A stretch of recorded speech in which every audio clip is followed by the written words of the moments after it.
पिटीशनें pending थी और इसमें एक तीसरी पिटीशन हमारी प्रेसिडेंट वामिर मंग पाकिस्तान कौल शाहजेब साहिबा की भी पिटीशन पेंडिंग थी।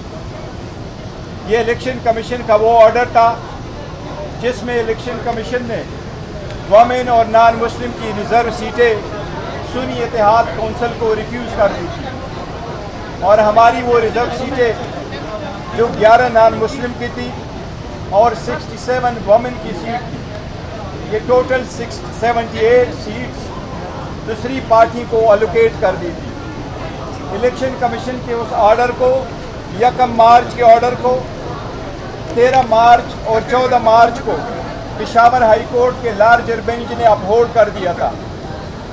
इस इंटायर प्रोसेस में हम हमेशा यही कहते रहे कि हमारे साथ गैर आईनी और गैर कानूनी सलूक हुआ है और इलेक्शन कमीशन का ऑर्डर गैर आईनी था और लॉ में सस्टेनेबल नहीं था।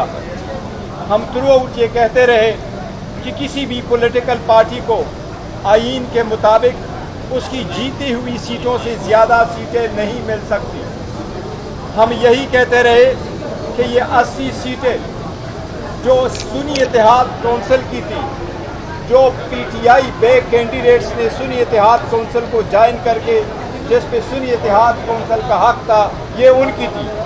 लेकिन इलेक्शन कमीशन ने 4 मार्च को ये सारे सीटें दूसरी पार्टी को अलोकेट कर दी थी, वो नेशनल असम्बली में भी और तीनों प्रोविंशियल असम्बली में भी, सिंध, पंजाब और केपीके असम्बलीज में। पंजाब, सिंध और नेशनल असम्बली में वोमेन और नॉन मुस्लिम ने ओथ उठाया था, जबकि हमारा यही स्टैंड था कि सुप्रीम कोर्ट फैसला करने दे।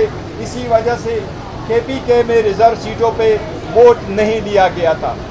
आज अल्हम्दुलिल्लाह सुप्रीम कोर्ट ने लीव ग्रांट कर दी है। इलेक्शन कमीशन का ऑर्डर 1 मार्च 2024 का और पेशावर हाई कोर्ट के लार्जर बेंच का ऑर्डर 14 मार्च 2024 का सुप्रीम कोर्ट ने सस्पेंड कर दी है।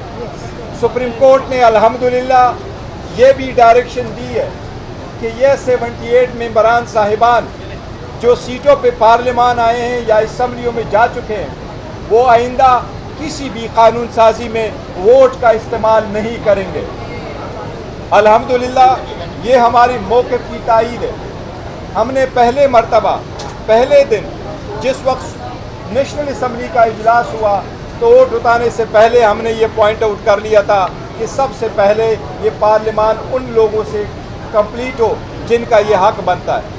फिर सदर के इलेक्शन के वक्त भी हमने कहा कि ये जो साहिबान आए हैं जिन्होंने ओथ उठाया है रिजर्व सीट पे, लेकिन ये इंट्रूडर्स है इन द पार्लियामेंट, ये इंट्रूडर्स है इन द प्रोविंशियल असम्बली, लिहाजा ये वोट नहीं दे सकते जब तक ये फैसला ना हुआ हो।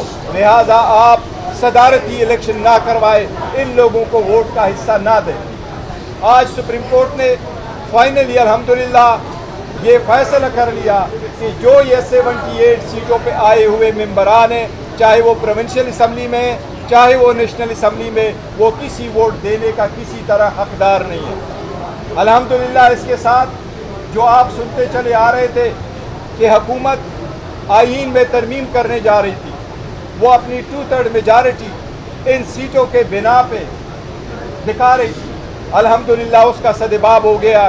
अब इंशाअल्लाह ताला हुकूमत नाकाम होगी और वो 2/3 मेजॉरिटी से महरूम है। इस केस की फर्दर हेयरिंग इंशाअल्लाह 3 जून को होगी। हम पहले दिन से ये कहते चले आ रहे थे और सुप्रीम कोर्ट से इस्तदा किए आ रहे थे। इवन हमने जो पिटीशन फॉर्म 45 पे फाइल की है कि वो लोग जो इलेक्शन हार चुके थे कानून और आईन के मुताबिक, प्रिजाइडिंग अफसरान ने उनके जैसे वोट काउंट किए थे, रिटर्निंग अफसरान ने आईन और कानून के मुताबिक जो आपने टैली की थी उसके मुताबिक अगर आप जमा कर लेते تو پاکستان کی تحریک انصاف کی نیشنل اسمبلی میں 180 سیٹیں ہیں. انشاءاللہ یہ 180 سیٹیں ہمیں ملے گی اگر سپریم کورٹ نے اس پٹیشن کو اٹھایا جس طریقے سے ہمارے یہ موقف ایکسیپٹ کر لیا. ہمیں عدلیہ سے اعتماد ہے, عدلیہ پہ احترام ہے. ہم ان سے درخواست کرتے ہیں کہ باقی بھی کیسز ایسے اٹھائے. عوام کی بنیادی حقوق کا تحفظ کرنا سپریم کورٹ کی ذمہ داری ہے. اسی طریقے سے جو خان صاحب کے کیسز پینڈنگ ہیں جو ہم سپریم کورٹ سے مسلسل استدعا کیے آ رہے ہیں کہ ان کو بھی آپ اٹھا لیں اور قانون اور آئین کے مطابق اس پہ فیصلے کریں. ہمیں امید ہے انشاءاللہ تعالی سپریم کورٹ اب اس پہ انشاءاللہ تعالی جلد سے جلد فیصلہ. مزید حالات حاضرہ سے باخبر رہنے کے لیے ہمارے channel I point T V کو سبسکرائب کریں.